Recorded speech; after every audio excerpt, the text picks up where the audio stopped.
श्री वेदव्यास जी महाराज कहते हैं, भक्ति ज्ञान वैरागाप्तो विवेको वर्धते महान माया मोह निराकर्षया वैष्णवे कृते कथम।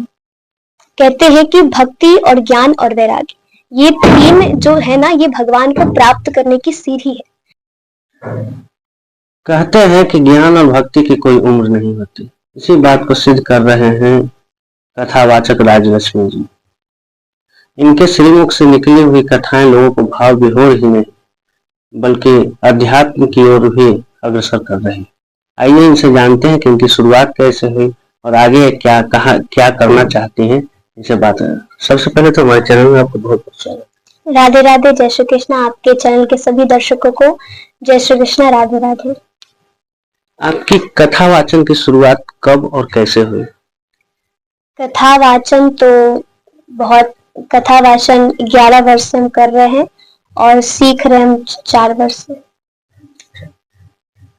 अच्छा, एक चीज बताइए कि आज के जो आधुनिक युग में, वैज्ञानिक युग में लोग IAS IPS साइंस और वैज्ञानिक बनने की सोच रहे हैं, आप कथावाचक में कैसे चलेंगे? कथावाचक ये एक सोसाइटी को सुधारने की कोशिश है। हम चाहते हैं कि लोग जो सिर्फ अपने फायदे के लिए सोचते हैं वो सबको लेकर चले, सबके वो भगवान के बातों पर चले, शास्त्रों के हिसाब से चले, शास्त्रों के कहे अनुसार कार्य इत्यादि करे। जो लोग आज की सोसाइटी में जो गलत कार्य करते हैं, कई सारे लोग हैं, तो हम चाहते हैं कि उनको हम बदले, वो सुधर जाएं, वो उस कार्य को अच्छा करे, लोगों के बारे में भी सोचे, सिर्फ खुद के लिए नहीं, ये भी सोचे कि भाई मेरे इस कार्य से लोगों को क्या अच्छा होगा, क्या बुरा होगा। तो इस कार्य के बारे में भी सोचते हुए वो अपना जीवन व्यतीत करे, अपने कर्म को आगे बढ़ाएं। आपके गुरु कौन है? आपने शिक्षा दीक्षा जो है वो कहाँ से ले रहे हैं? शिक्षा दीक्षा तो वृंदावन बरसाने से, रसना विद्यालय, और मेरी गुरुजी रसना शास्त्री जी, जो हम लोग को कथा बताती है, सिखाती है। अभी तक आपने कितनी कथाएं की हैं और कहाँ कहाँ पे की है? मेरी 30 कथा हो चुकी है और ये 31वां कथा है। आप किस तरह की कथा कहती हैं? और जैसे बहुत सारे लोग रामचरितमानस की कथा कहते हैं, श्री मद् भागवत की कथा कहते हैं, तो उनमें किस टाइप का कथा कहते हैं? हाँ, मेरा अभी श्रीमद् भागवत कथा का संकल्प है, 108 कथा का संकल्प है। तो उस 108 कथा को पहले पूरा करना है और फिर भगवान का चरित्र तो सब है, राम जी का चरित्र भी अच्छा है, पुरुषोत्तम है, वो मर्यादा पुरुषोत्तम भगवान श्री कृष्ण का चरित्र। तो अभी तो भगवान श्री कृष्ण के चरित्र की कथा कर रहे हैं हम, और जल्द ही रामचरितमानस की भी कथा हम शुरू करेंगे। अच्छा, इसकी प्रेरणा आपको कहाँ से मिली? क्या आपके घर में भी कोई ऐसे हैं, या मतलब किस तरह से आपको प्रेरणा कहाँ से मिली? प्रेरणा तो भगवान की ही है। घर में भी सब भक्ति के, मतलब भगवान की पूजा इत्यादि, हमारी माता जी, बड़ी माता जी सब भगवान को बहुत मानते हैं और हमारे घर में सब भजन कीर्तन, जैसे होली होता है तो सभी मंदिर में भजन करते हैं। हमारे दादाजी जो थे और फिर आसपास के लोग, तो सभी भगवान से जुड़े हैं। तो एक फैमिली में जब भगवान सब जुड़े हैं तो प्रेरणा उनकी भी है, फैमिली की भी है और भगवान की प्रेरणा है, क्योंकि भगवान की प्रेरणा के बिना तो कुछ हो नहीं सकता। भगवान जो सोच ले वो तुरंत हो जाता है। तो मेरे हिसाब से ये भगवान की प्रेरणा है, माता पिता की प्रेरणा है, फैमिली की प्रेरणा है। अच्छा, इस समय आप केवल अध्यात्म की शिक्षा ले रही हैं, वेद की शिक्षा ले रही हैं, या फिर आधुनिक में जो साइंस है, बायोलॉजी है, इंग्लिश है, मैथ्स है, इन सब की शिक्षा भी ग्रहण करते हैं? हाँ, अभी तो गुरुकुल में भी पढ़ाई हो रही है और CBSE से हम इधर साइंस इत्यादि की पढ़ाई भी कर रहे हैं। किस क्लास में पढ़ते हैं? अभी हम 9th में हैं। अच्छा, आजकल के युवाओं को क्या संदेश देना चाहते हैं? संदेश तो यही है कि कर्म तो करना ही है, लेकिन कर्म के साथ अपने जीवन में सत्संग को जोड़ना है, भोजन को सुधारना है, क्योंकि जैसा अन्न वैसा मन, ये सभी को पता है। तो भोजन में सुधार लाना है, अपने मन को शुद्ध करना है। हम कथा में भी कहते हैं कि लोग शरीर तो शुद्ध करते हैं, खूब स्नान करते हैं, गंगा जी जाएंगे और अभी कुंभ है, कुंभ में स्नान करने जा रहे हैं, तो शरीर को तो शुद्ध करना ही है, वो साधारण बात है, लोग करते ही हैं। तो जितना शरीर शुद्ध है उससे कई ज्यादा मन को शुद्ध रखना है। लोगों को कुछ बोलने से पहले 100 बार सोचना चाहिए। तो हम युवा को यही बताना चाहते हैं कि जीवन में सत्संग को जोड़िए, आहार को शुद्ध कीजिए, मन को शुद्ध कीजिए और अपने गुरु जी से प्रेरणा लीजिए, गुरु जी से गुरु बनाइए। गुरु दीक्षा लेनी अति आवश्यक है, क्योंकि गुरु बिना कुछ भी नहीं होता। एक श्लोक है, चिंता मनिर करके एक श्लोक आता है। श्री वेद व्यास जी महाराज कहते हैं कि चिंता मणि आप हाथ में लेकर कुछ भी मांगो, आपको मिल जाएगा। आप कल्प वृक्ष के नीचे बैठकर कुछ भी इच्छा कर लो, कुछ भी मांग लो, आपको मिल जाएगा। लेकिन वहां पर आप बैठ के ये कह दो कि मुझे भगवान से मिलना है, तो ये नहीं हो सकता, क्योंकि वो सिर्फ गुरु करा सकते हैं। तो जीवन में गुरु अति आवश्यक है। तो यही हमारी संदेश है। अच्छा, आपको कौन सी अध्यात्म की पुस्तक सबसे अच्छी लगती है और सबसे ज्यादा पढ़ते हैं आप? श्रीमद् भागवत की कथा, श्रीमद् भगवत गीता जो है, भागवत जी तो बहुत अच्छी लगती है। भगवान का चरित्र, खास करके भगवान के बाल लीला मुझे बहुत पसंद है। और इसलिए कथा का जो 5वां दिन है, उस दिन भगवान की बाल लीलाएं होती है, तो वो दिन मुझे बहुत पसंद है। और ऐसे भगवत गीता मुझे बहुत अच्छी लगती है, क्योंकि उसमें भगवान ने जो बताया है, बहुत अच्छी पुस्तक है। सबको पढ़नी चाहिए, सबके घर में सबको रखनी चाहिए घर में। कम से कम रोज एक पेज पढ़ना चाहिए, एक लाइन पढ़नी चाहिए, कुछ पढ़ना चाहिए। जैसे कोई हमारे दर्शकों को आप अपना सबसे पसंदीदा श्लोक में से एक दो श्लोक सुनाएं। सबसे पसंदीदा श्री वेद व्यास जी महाराज कहते हैं, भक्ति ज्ञान वैरागाप्त विवेको वर्धते महान, माया मोह निरागस्या वैष्णवे कृते कथम। कहते हैं कि भक्ति और ज्ञान और वैराग्य, ये तीन जो है ना, ये भगवान को प्राप्त करने की सीढ़ी है। यदि आप सिर्फ भक्ति करोगे तो भगवान नहीं मिलेंगे, सिर्फ वैराग्य लोगे तो भगवान नहीं मिलेंगे, और सिर्फ यदि आप ज्ञान हासिल कर लेंगे तो भगवान नहीं मिलेंगे। यदि भगवान को प्राप्त करना है, भक्ति असली वही है जिसमें भक्ति हो, ज्ञान हो और वैराग्य हो।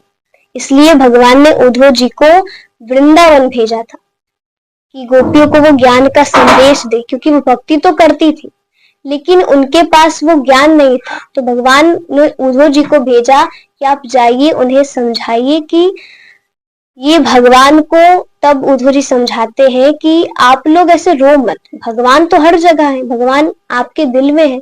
और तब उद्धव जी के संदेश से और गोपियों के संदेश से भगवान बड़े प्रसन्न होते हैं, गोपियां बड़ी प्रसन्न होती हैं, और सबसे अधिक प्रसन्न होते हैं उद्धव जी महाराज गोपियों के संदेश से। गोपियां कहती है कि कन्हैया को कह देना कि हम ज्ञान सुनने नहीं बैठे हैं, हमें उसका प्रेम चाहिए।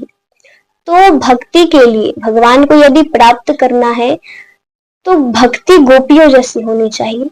गोपियों ने अपने सुख के लिए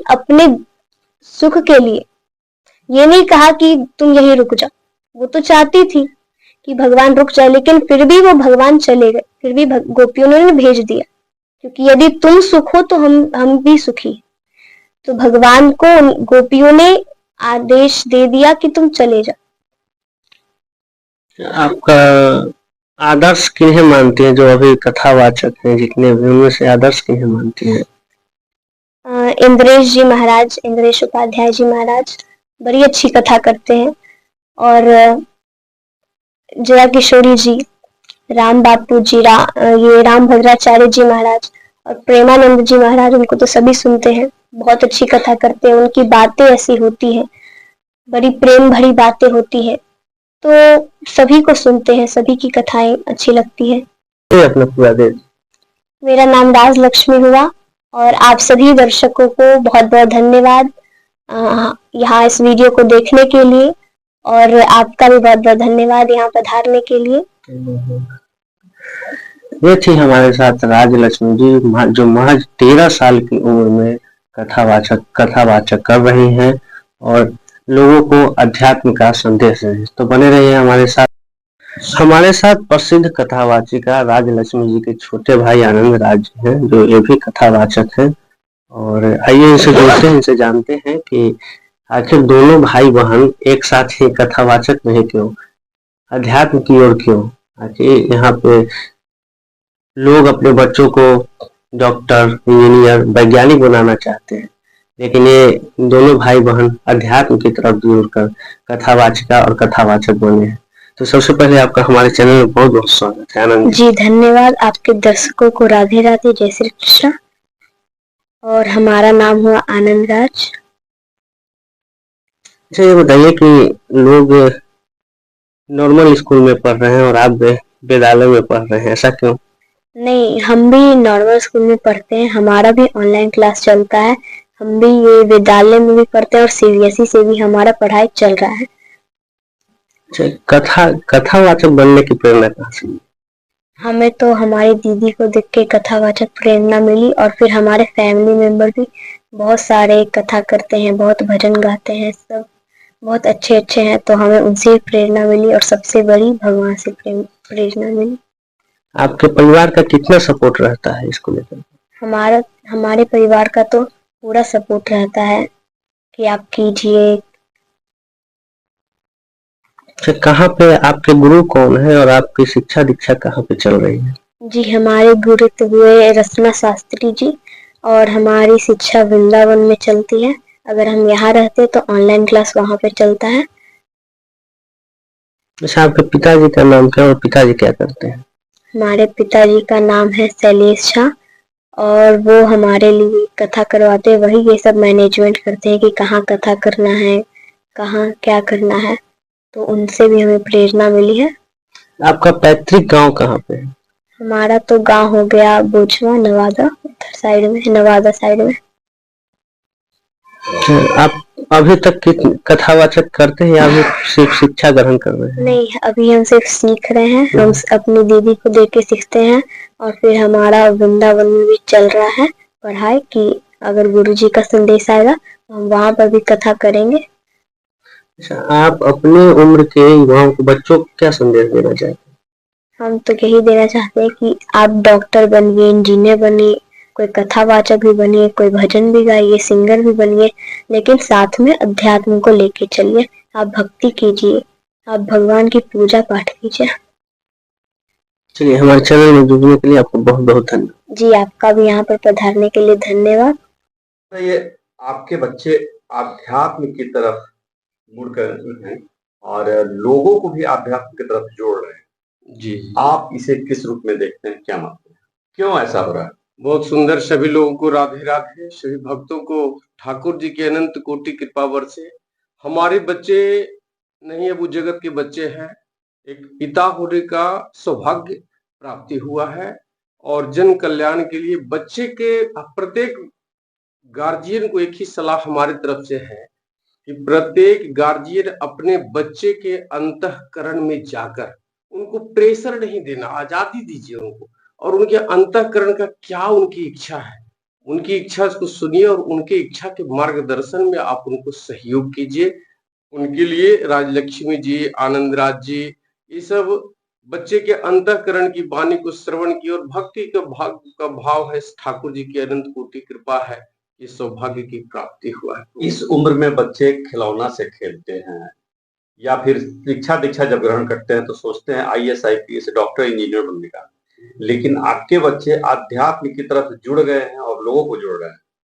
आखिर डॉक्टर इंजीनियर क्यों नहीं बनना? जी जी, doctor, engineer, IAS, IPS, scientist, सब लोग उम्र के हिसाब से वो बनेंगे। अपने अध्ययन कार्य को कर रहे हैं, इसको करते हुए धर्म के कार्य को करते हुए अपना भी अध्ययन कर रहे हैं, और इनके साथ साथ लोगों को जोड़ने का प्रयास है, उनको प्रेम बढ़ाने का प्रयास है। जो लोग आज के डेट में अपने से विमुख हो गए, कोई ऐसी बात बताएं जब उनकी भावनाओं को आप देखते होंगे तो आपको लगता होगा कि भाई इतनी छोटी उम्र में इस तरह का भक्ति भाव जी, जी, जी। जब चल रहे थे, हम लोग मोटरसाइकिल हमारे पास है, मोटरसाइकिल से चल रहे थे। इसी बीच में हम दोनों बच्चे को पार्क घुमाने के लिए जा रहे थे, तो कुछ ऐसे लोग हैं, जो कुछ दारू शराब पी कर के रोड पर भी पड़े थे। कुछ ऐसे लोग भी थे कि दारू शराब पी के अपने परिवारजनों को परेशान भी कर रहे थे। उसी रास्ते से हम लोग गुज़र रहे थे, उन्होंने पूछा कि पिताजी ये क्या हो रहा है? हम कहा बेटा ये सब ऐसे-ऐसे लोग कर रहे हैं। तो क्यों कर रहे हैं? इनको आपस में प्रेम क्यों नहीं है? पति-पत्नी है, बच्चे हैं, फिर ऐसा क्या? उस समय से लोगों को जोड़ने का उनके मन में विचार आया था। हमको याद है, ये हमको लगता है कि ये 12, 13 या 14 की घटना है। उस समय फिर लगा कि इनसे जब अंतःकरण में गए, बातें किए, तो वो बार-बार भगवत कथा का जिक्र, भगवान का जिक्र, कृष्ण का कथा, राम की कथा को श्रवण भी करते थे, टीवी, मोबाइल में भी देखते थे, पेपर न्यूज़ में भी आता था। तो जो जीवन जीने की राह है, वो सब ज़्यादा अध्ययन करते, आज भी करते हैं। तो जब देखे उस टाइप से भगवान की कृपा से वृंदावन में रचना शास्त्री जी का दर्शन हुआ और एक पारिवारिक माहौल बन गया। और पारिवारिक माहौल बन करके उनको ये नहीं कि हम गुरु शिष्य को उपदेश दे रहे हैं, उनका है कि मेरा परिवार है, मेरा बच्चा है, अपना भाव लेकर के कार्य किए हैं और अनंत कोटि कृपा है, उन लोग का हर तरह से सहयोग कर रहे हैं। अब वो कहाँ से आध्यात्मिक शिक्षा ग्रहण कर रहे हैं? रचना शास्त्री जी हैं, जो रहने वाली है अयोध्या जी से ही, लेकिन उनका ज्यादा समय वृंदावन में बीतता है। और वृंदावन हम लोग बराबर भ्रमण कार्य में जाते रहते हैं, साल में 1-2 बार तो जाते ही हैं। पहले बाल्यावस्था में थे, उसी समय से जा रहे थे। घूमते फिरने के क्रम में बैठना उठना बातचीत होता गया, नजदीकियां बढ़ा। उन्होंने एक बार हमको बोल दिया कि ऐसा कीजिए कि राजलक्ष्मी जी को हमको दे दीजिए आप। जिस समय हम सिंपल राजलक्ष्मी जान रहे थे, वो राजलक्ष्मी जी को हमको दे दीजिए। समझिए कि ठाकुर जी कुछ कृपा बरसाए है। तो नाम बस बख्श दीजिए। अपना, मेरा नाम शैलेश कुमार झा हुआ और बस जीविकोपार्जन में चल रहे हैं। कितने बच्चे हैं? हमारे 2 बच्ची और 1 बच्चे हैं। बड़ी वाली बच्ची भी अभी जरा सा 10th बोर्ड का एग्जाम देने की, उसका परीक्षा वगैरह है, तो अभी उससे दूर है, लेकिन वो भी अध्यात्म की ओर ही है। बाकी घर गृहस्थी अपना पढ़ाई अपना लिखाई नाम अपना नाम, मेरा नाम शैलेश कुमार झा हुआ, इसे लोग हरि बाबा के नाम से जानते हैं। इस सनातन जागृति सेवा राजलक्ष्मी जी की व्यवस्था में है, बाकी सभी लोग उनके साथ जुड़ रहे हैं। अभी लाखों लाख लोग जुड़े हुए हैं, प्रेम भाव दे रहे हैं। Thank you. जय हो प्रभु, राधे राधे।